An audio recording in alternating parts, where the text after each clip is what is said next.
Well, welcome back to another week of Faith Talks, where we talk everything life, faith, ministry, and family. We're going to get into it today with a great pastor from Gateway Church in Geelong. His name is Pastor Lee Eden. But before we do that, I just want to thank everybody for watching.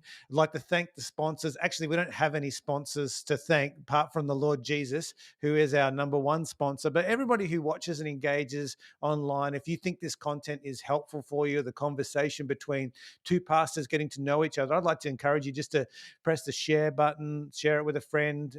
We're not looking to build a huge following out of this. We don't need it. We're just after trying to help as many people as possible with the conversations that come. But why don't you join me in welcoming Pastor Lee Eden to our conversation today? G'day, Pastor Lee. Hey, how are we going? Very good. Good to see you. I don't know what happened there, but you went pink just for a second on my screen. I hope maybe that's in the recording, but I'm good.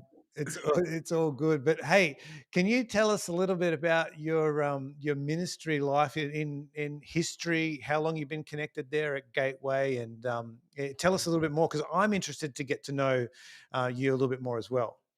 Well, I guess as far as Gateway is concerned, we moved to Geelong in 2003, Yeah, March 2003. Moved over because Naomi's parents were living in Geelong and they were at the church here, and yeah, we just wanted to move over and be with them, be with family for a little bit. There was no sort of plan on what was going to happen. Before you knew it, we were helping out in the youth ministry, which yeah, is, I guess, something that we were doing originally when we were living in Adelaide. I'll talk about Adelaide in a second, but and then not long after that, we were leading the youth ministry, and then not long after that, we were helping out in creative. And when I say we, talking about Naomi's wife, yeah, my wife. So when we moved over with no kids, yeah, and now we've got three boys. But I guess being in a smaller church, there's always something to do.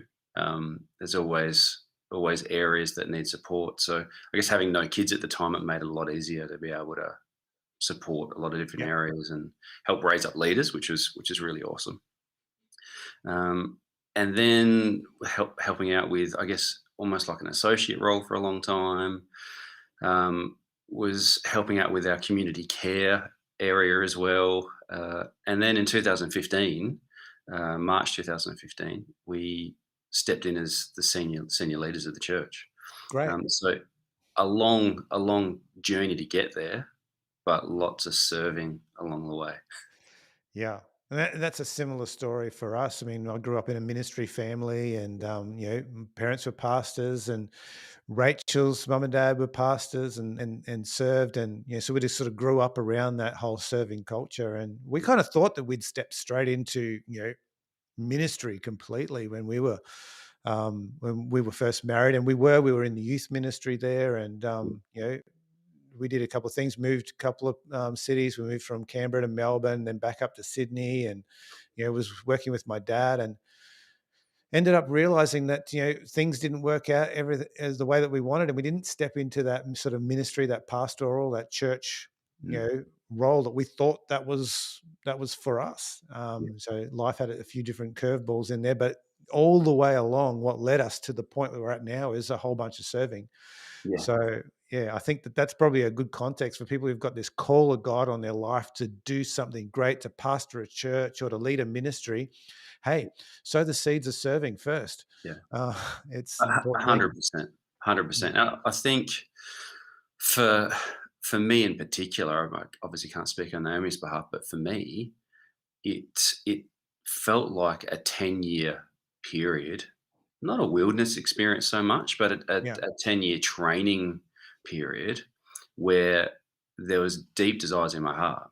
Yeah. but it took 10 years for that to come close to coming to the light. And in hindsight, it's the best thing that could have ever happened to me. Yeah. In hindsight, if I had been released any earlier, I would have been ready. Oh, 100%. 100%. And the things that you walk through in those times when you're desiring and you're being a little bit impatient and you're learning to be patient, those are the things that help set you up, build character, Yeah, strength, and the ability to be able to continue on. yeah, So yeah, we know those things from experience, and the things that you walk through set you up for what's next. yeah, If you're prepared to let them teach you something. yeah. Yeah, Yeah, I think it definitely develops the fruit that you're going to bear, and yeah, so whether you go through that, for me, that 10-year period well or not, definitely depends on what comes out at the other end. yeah, And uh, yeah, there were moments where it was super difficult. I mean, that's the truth of it. These moments of being prepared, it's not easy yeah, because there's things that God's asking, or He's asking me to empty of myself that couldn't come with me on the journey, particularly if yeah, I was going to be in a role of shepherding people. yeah, yeah. Tell us a little bit about your family. You said you got 3 boys. Yeah, How three what are boys, what are their ages? uh, 17, Yep. 14, and 12. The 12-year-old's about to turn 13 soon, so All I'm right. going to have three teenage boys in my house. Okay, good luck with that. Um, Yes. so the food bill will be through the roof. It already Um, is. It yeah. already is Um, wild. so your 17-year-old be just about to step into VCE, or is that next year? So doing year 11 this year, and be 11. heading into year 12 next year. So Yeah, which is huge. But yeah, I think, again, the challenge of particularly kids at this age, the last year and a half has been pretty special. yeah, Having to do all that big learning online. yeah, um, my kids love being online, just not yeah, at school online. They're yeah. like, it's like gaming online, absolutely. School Yeah, online, wow. mm-mm. And that's one of the things. You know what? I really get the sense that out of this whole lockdown, restrictions, pandemic, that's one of the things that everybody has shifted to. That's going to be here to stay in some format or another. Yeah, We're going to be doing a lot more things online. yeah, If you look at all of the major universities in Australia, well, let's be honest, all the universities in Australia, yeah, they have to now deliver all of their course content yeah, online. There's only certain things in certain places, courses that you have to be there in person. So that's gonna revolutionize education in Australia for sure. yeah. And for the last year, I'm doing some extra study at uni at the moment. For the last year, I've been online with all of my units, Yeah, um, which, I mean, it has its advantages, it has its challenges as well, yeah, but it works. It yeah. works. Yeah, Yeah, you're right. yeah. All courses like my daughter's doing a course at the moment.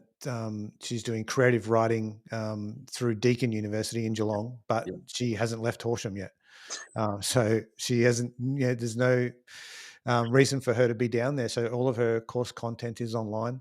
yeah, And I think that's the way of things. yeah, That's going to definitely. happen with able to deliver that kind of stuff. It's probably going to create more open opportunities for education. Yeah, Where I was talking to some parents the other day that actually it was just in the community, not even in our church, connected, talking about kids who have gone down to uni in Melbourne that yeah, have been sort of, their parents have kind of pulled them back, saying, "Well, there's no point you staying there and us paying, all this money for you to live there yeah, when you're in lockdown. You're doing courses online anyway, so come back home." And yeah. so I think Literally. that's it. I don't know for you guys because there is a really good university in Geelong. Is Deacon's the main university there? Yeah, we've got Um, two campuses for Deakin. So there's the waterfront campus and Warn Ponds. yeah, So I guess we're lucky in that respect. We have all of our kids and young people can go to uni locally if they choose to. yeah. But we also have lots of international students when they're allowed in Australia. Yeah, and lots of regional students. So I think Yeah, Deacon's probably one of the highest attended unis from our side of the state. Yeah, right. from young people leaving year 12. We've got a number of students, who've grown up in the church and head off down to Geelong, or they head to Swinburne, or Yeah, something in Melbourne. yeah, But I think that a good side of this could be, if it's used well and used right. The good side of this is that the regions won't necessarily need to lose their good young people out of the regions, out of the workforce, out of the community to actually go and study somewhere else.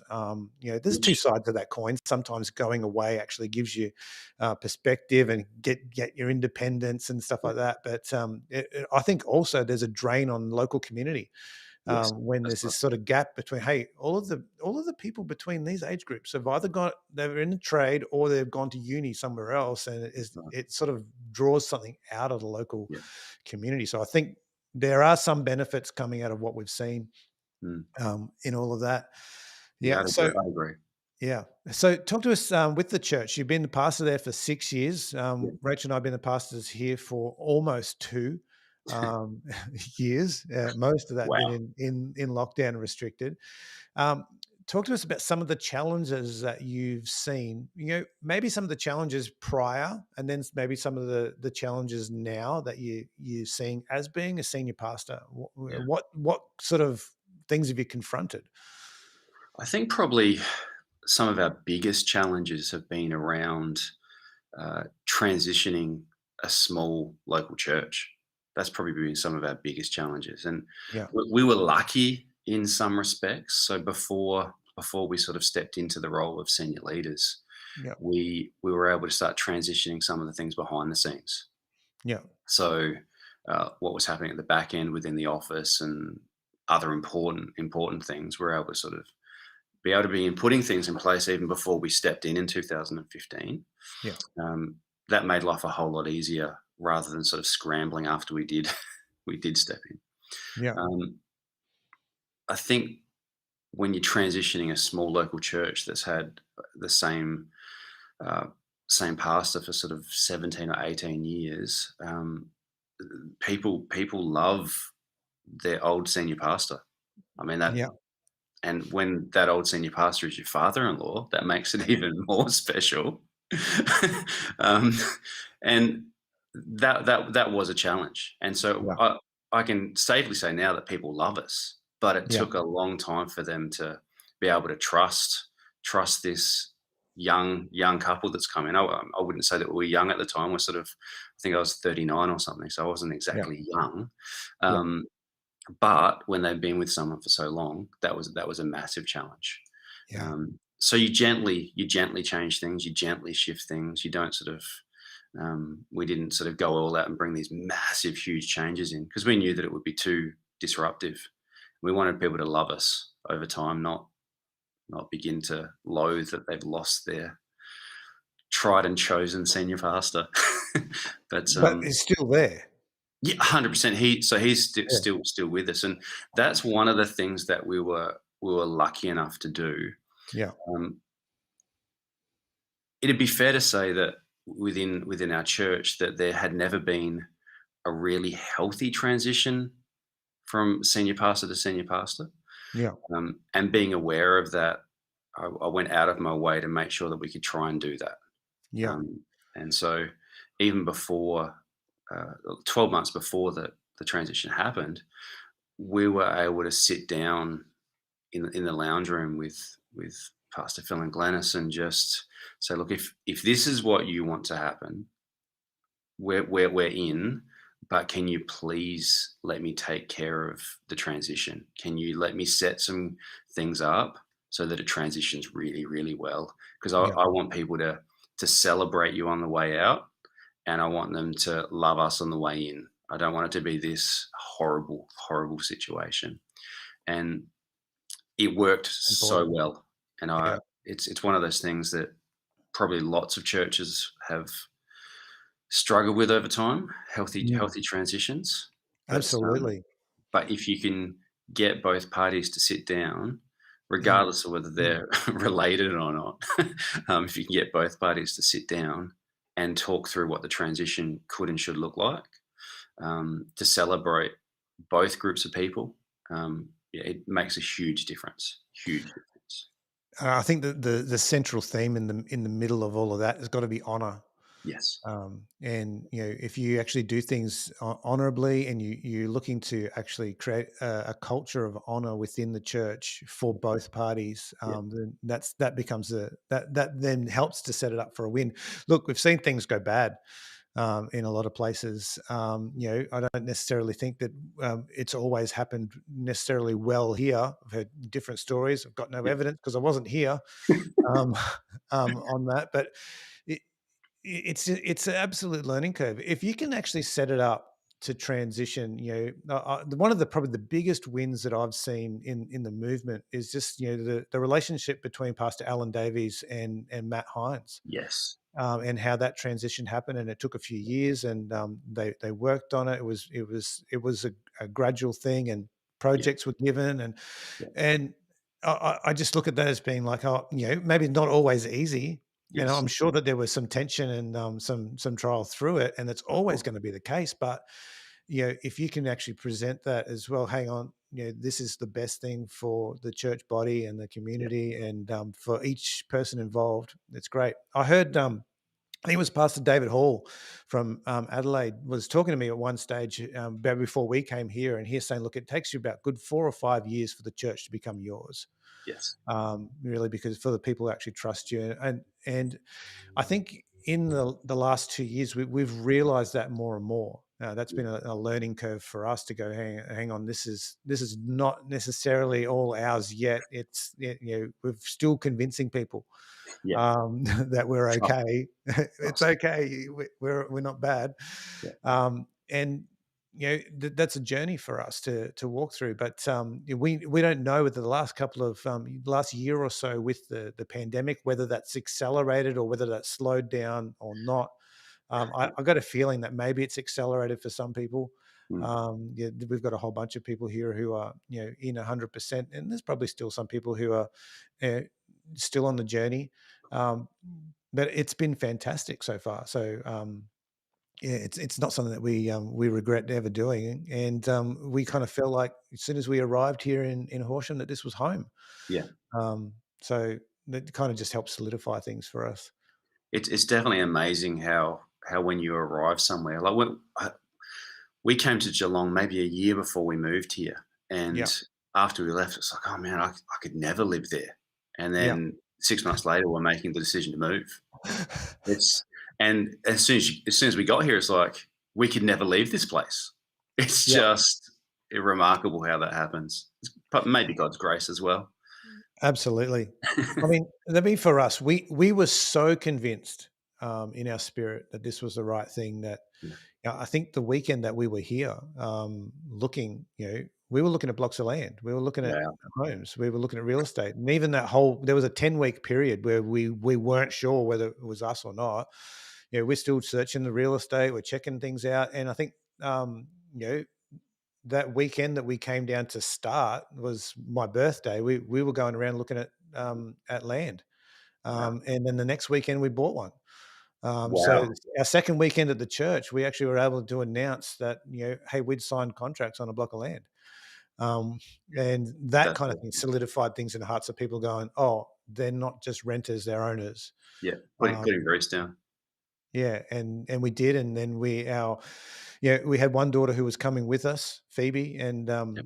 she said, "No, I'm not ready to move out of home." And then, ironically, she's now moved out of home and got married. And, In 2 years. and yeah, and then our other daughter, Chloe, she was a little bit more independent, and she wanted to stay. So she had moved. She was already planning to move out of home when we lived in Wollongong. So she was Wow. just in the process of doing that when we announced, hey, we're going to be moving, and so she hurried up and moved out. And then, you know, a while later, she's like, "No, I think I just want to come home for a season, and we'll see what it looks like." And now she's put down roots here as well, and she's loving it. So I think like having the family together really, really helps us to actually feel like this is where we belong.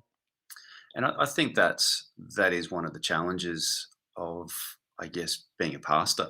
Like Yeah, when you have to move to a different state, let alone a different area, it's yeah, having family with you is a huge blessing, like yeah, a huge blessing. yeah. I Um, absolutely agree. yeah, like having Phil and Glennis still here in Geelong. uh, just such a blessing for us and the kids as well. Yeah. Because all of my family's still back in Adelaide. Um, Yeah. Mum, dad, brother, sisters, all in Adelaide. Um, Yeah. Tell us about Adelaide. What brought you from Adelaide over here? yeah, so I grew up in Adelaide and essentially was at two churches for all of my life living in Adelaide. Mhm. Um, I was at grew up at Paradise Yeah. Church, which is now Influencers Church, and was there. I was 9 years old when we first started going to that church. So from there up until the age of 26 ish, that was my home church, and so grew up through the kids church and youth group and young adults and Yeah. started serving sort of in year 12, started serving a little bit in the youth ministry, and um, eventually we're just like highly committed and involved in youth and then young adults as well. um, and loved being at Influencers Church. Our senior pastor at that point in time was Pastor Andrew Evans, just Yeah. such a blessing to the church in Australia. But to have him as your senior pastor was just Yeah. wild, just so He's my good. name. Yeah, he's my namesake, or I'm his namesake. Anyway, I'm named after him. Uh, Awesome, so good, so good. Yeah. So and maybe everyone has this feeling. Maybe it's sentimental. I don't know, but felt like we grew up in a pretty special time as well. yeah. Um, Involved in a youth ministry that was just going from strength to strength and really reaching schools and people all over the city, and it was just amazing. And to have had training from Pastor Russell Evans, and Yeah. Pastor Ashley was doing a lot of training at that point in time for young leaders. Just a special time to grow up within the church. But yeah, we came over to visit Geelong one weekend, Yeah. and it was to just do something with the youth ministry on the Friday, and then do something at church on the Sunday. Yeah. And had an amazing time. Had some friends come over with us as well, just sort of be involved on the weekend, and hopped back on the plane to go home, and looked out the window. It's like, man, I could never live here. And then literally, like within 6 months, God had just turned our hearts. He'd obviously had been investing something in us over that weekend, and within 6 months, we were making plans to move over. That was it, and that was the biggest decision that we'd ever had to make up to that point in time, Yeah. and hardest as well. Like when we've both been at Influencers Church for almost all of our lives. Nay had been Yeah. there for her whole life. She was at the church before it was at Paradise, when it was in Clemsey, the suburb of Yeah. Clemsey. Wow. So, and her dad had been on staff there for, I don't know, 20 years or something. So, before he came over to Geelong. So it was home. So to Yeah. make that decision to come over it was big, but you couldn't shake that it was the right thing to do. It was like, Yeah. this is the right thing for us, even though in the natural, everything previously had looked like we were going to be at Influencers Church for the rest of our lives, and God had a Yeah. different plan.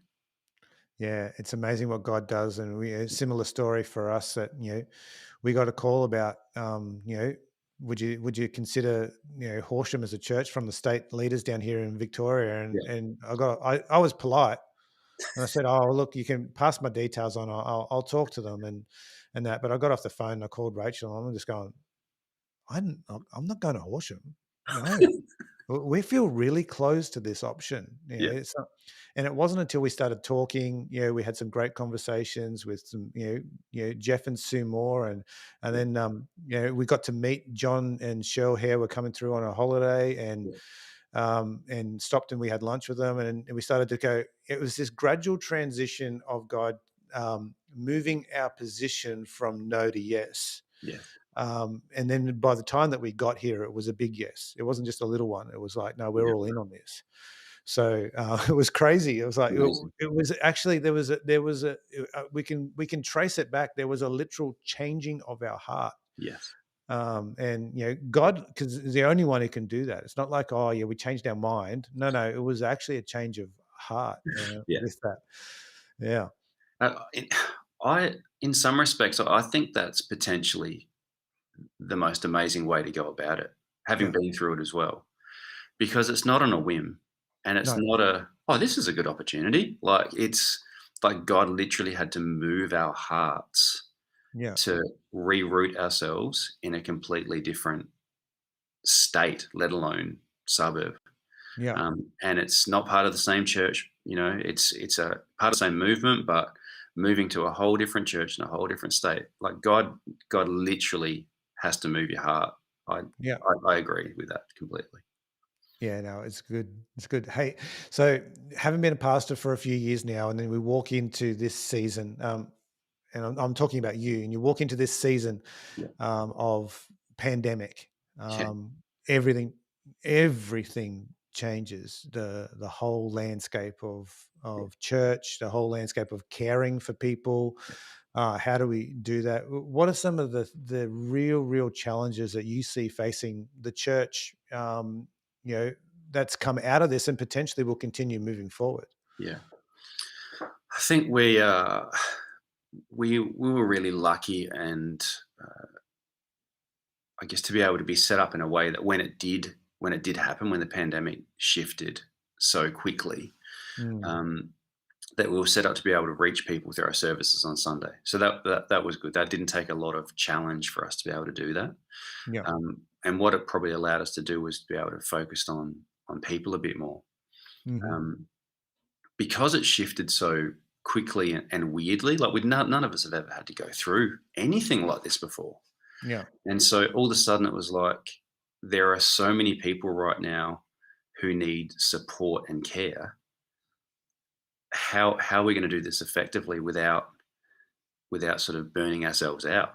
That was my first thought, because it was like, on a normal week to week basis, it's quite easy to sort of take care of the little things that come up. yeah, But all of a sudden, when it's like you've got 50% of your church who are like, what's going on? I've got kids at home from school. Um, I feel isolated. I feel lonely. And obviously, we can't do everything to help everybody in every area of their life. But when yeah, it comes to feeling like they're isolated from church, that's where that comes back to us. So one of the things that we very quickly realized that we needed to do was put extra staff on. And I know yeah. that Wow. sounds like a really weird thing to do in the middle of a pandemic. Yeah, it sounds um, counterintuitive, right? right. But we just made the decision. It's like, we elevated two of our key leaders who were already running departments, but we elevated two of our key people into staff roles. Yeah, And it took a while to sort all that out and figure that out in the middle of a lockdown, but we released them straight away. And one of them was released specifically to head up pastoral care yeah, and crisis care across the church. So people who are really in the middle of crisis. So they were looking after that as well. And the other one was looking after small groups, so small group leaders yeah, and all the small groups across the church. And what it did is it released me not to have to focus on everything that was going on in the middle of the pandemic. yeah, Um, and if we hadn't have done that, I would say that we probably wouldn't be feeling as comfortable as what we do at the moment. yeah, Doesn't mean it's been easy. It's been a horrible time, and I think for all of us in that big long lockdown yeah. where it felt like it went forever. That was, I don't know about you, but for me, like, it felt a bit like Groundhog Day. Oh, absolutely. And this that was last year, and this one here is starting to get the feel of the Yeah. same kind of thing. I mean, we've been a little bit better off. Well, at least we had a small reprieve Yes. in a gap in it over Melbourne, Yeah, that's but right. it just starts to get the same feeling. People, one of the things that most people, I mean, I even myself have felt like this, is that you feel like you're on the end of a yo-yo. Yes. You don't know what the next announcement's going to be. You don't know what the next restriction's going to be. You don't know if there's going to be something today or if it's going to be tomorrow. You don't know whether you're going to be feeling good that morning or not feeling good. Yeah. It's a daily choice. You got to get up, and for pastors, you've we go through the same emotions and the same sort of sometimes even self doubts Yeah. and yeah, the same kind of levels of th- things just impact you that everybody else does. Yeah. But also on top of that, you're trying to help people through theirs. Yeah. And Trying to love and shepherd a group of people from your church congregation as well. yeah, and then plus also then go, okay, well now our service isn't just a service on Sunday. Yeah. It's sculpted, it's crafted, it's got to be recorded and put together and Yeah. then edited and Yeah. things aren't just it's not just as simple as going, all right, well, what am I going to preach on this week? Exactly. No, it's there's a lot more to it than that. So there's definitely some challenges that I think that these challenges will remain with us Mm. for a while, and we've got to Yeah. get creative about how we actually deal with it, Yeah. how we invite people in to be a part of our service. We use this tool right Yeah. here for that I'm using for recording right now to actually some to produce some of our services. So we can live chat with up to 10 people, like a Wow. Zoom call. We bring people in. We can also then play videos through this. We can then link live into our service from another location. We can chat to someone who's in a different town. We could bring Pastor Lee Eden into to encourage, and we did that. Keith Ainge is Yes. Rachel's father-in-law. He lives down in Geelong, so he Yeah. preached for us the other week, like you're on the screen right now. That's awesome. So we've had to get creative with the technology, and we're looking for it to get better because there's a certain standard that we want to Yeah. keep and maintain. But these tools help us to remain connected. And I think that there's probably going to be some more of that kind of um, ingenuity and innovation that helps us to be able to connect with the church. But it can't just all be about a recording and a screen. There's got to come a point where Yeah. we've got that touch on touch, the skin on skin, that contact, that face to face Yeah. interaction with people that they crave because Yeah. it's probably one of the human needs. Well, it's part of the human condition. We were Yeah, made to be in relationship and family.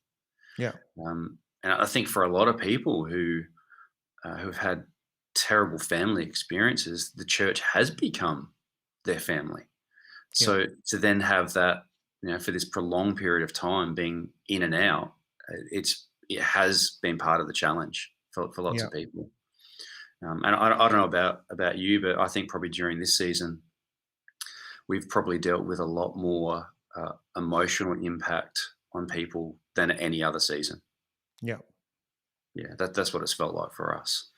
Um, and in some respects, I I love the fact that we get to be part of that journey for people as well. As difficult as it can be, yeah, um, who else is going to take the time to sit with people and walk with them through their emotional challenge yeah, and love them even when they're acting so challenging sometimes. yeah, Like that's one of the beautiful journeys that we get to be part of of the local church. yeah. And interestingly enough, we're talking about this because just the other day I was speaking to because I'm the police chaplain here in Horsham as well. Oh wow. I was speaking to a couple of the officers there and some of the staff that were working there, and we were talking about the huge gap in free counselling services to the general public, Yeah, or just people in the community yeah, who they'll go and visit a doctor and they might get a mental health plan, but then something goes wrong, and then they go to the back of the queue, and it takes them it might take them a year to get into the services that they need to help them because there's just such a great shortage of professionals who can help them in the system. And I'm thinking, true. hang on. So it was a great privilege for me to be able to be there and talk to them and going and said, I actually think that we can do something about this. Exactly. Yeah, Because the vast majority of people, they don't need to see a psychologist per se, but they need to see someone who can just listen to them, that's right. and talk to them and give them some counsel, someone who's maybe trained in counseling. Yeah, And I think we've got people who do that. I agree. we could do something in that space. And I think it's an important venture for the church to be able to go, hang on, the next, the real, big pandemic in all of this is a mental health challenge, in it. And I'm not talking about necessarily being super extreme, Yeah, but just people who are just struggling with the day-to-day fear that's coming through, and being able to point them in the right direction. I yeah, think the church needs to be at the forefront I agree.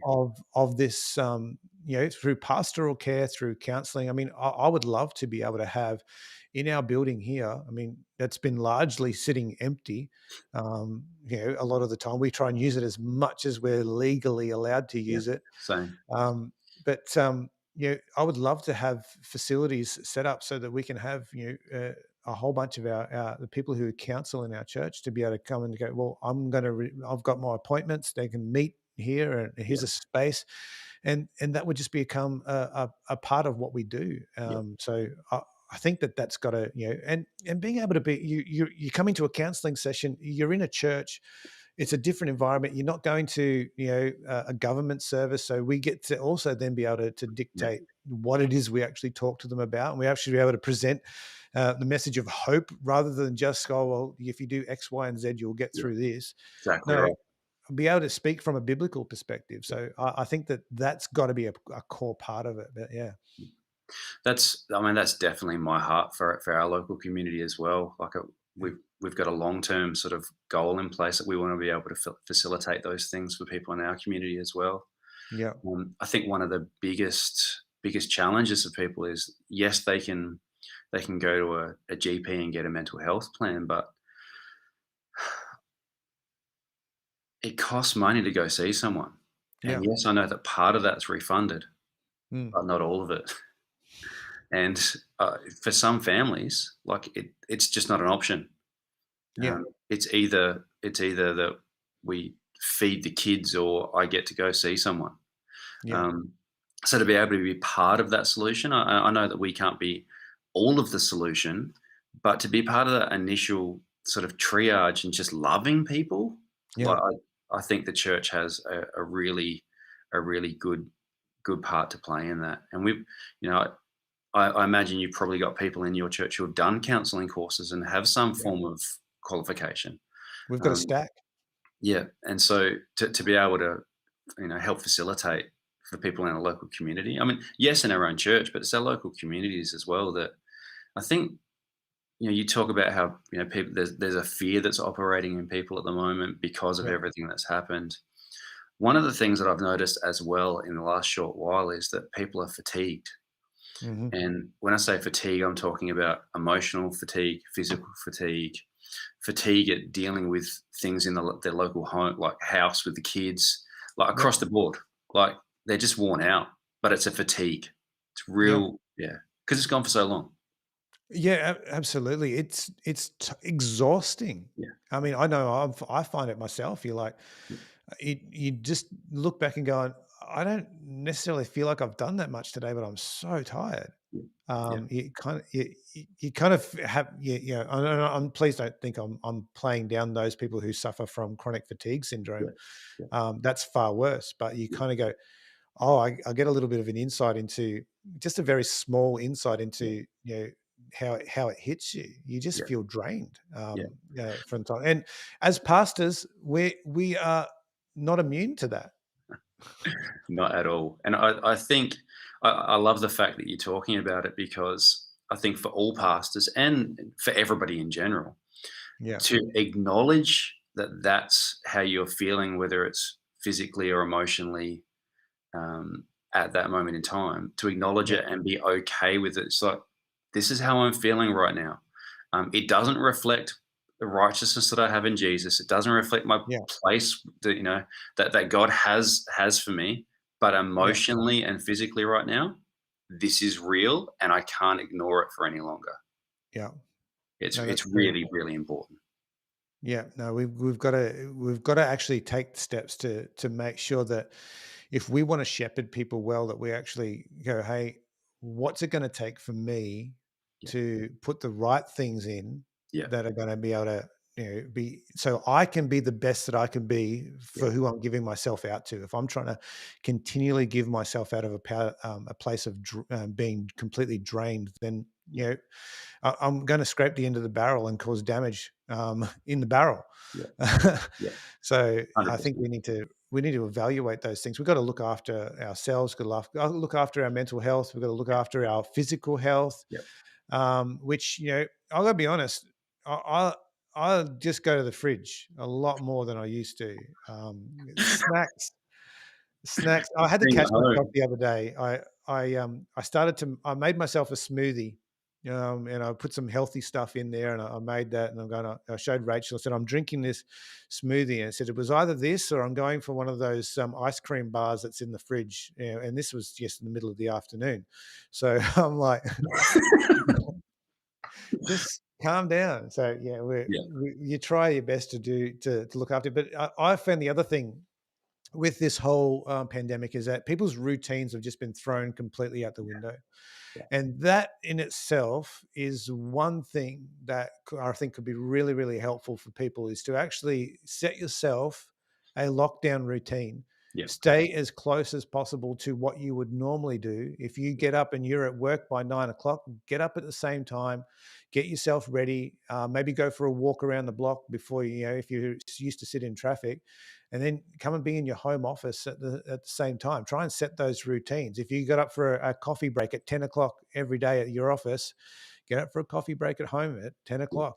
Start to put those things into your routine. If you went for a jog, every second day, go for that jog every second day. Keep the same yeah, kind of routines, and that helps you feel like you're not in lockdown. But as soon as you throw out, "Oh, I'm in lockdown today. I'm just going to chill and watch Netflix," and yeah. and then you're starting to throw some of that discipline and routine out the window, and then that then in itself causes exhaustion. 100%. And I, I guess for anybody who's watching this now, I would encourage them, if you haven't been out of the house except to go to the supermarket in the last 7 days, I would encourage you to go for a walk around the block. If you Please can't do. go for a walk around the block, go sit in the backyard and Yeah, just be at peace for an hour outside. yeah, It's not good for our psyche to be yeah. locked inside. It doesn't That's help right. it.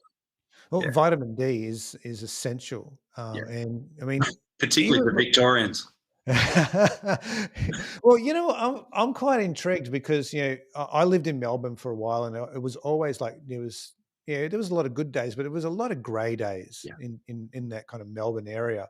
But being sort of west of the Grampians yeah, in the mountain range, then we get a lot more sun out here. yeah. It's It's we get true. a lot more frosts and a thing like that in the winter, but the skies are usually clear. So vitamin D is definitely something that we need to get. Yeah, I was going somewhere and I lost it. But anyway, it doesn't matter. It's not that important, really, is it? But look, just put those things in place. Set a routine, set a yeah, schedule, leave the house, go yeah, and do some of those things. Oh, but that's where I was going. I found it now.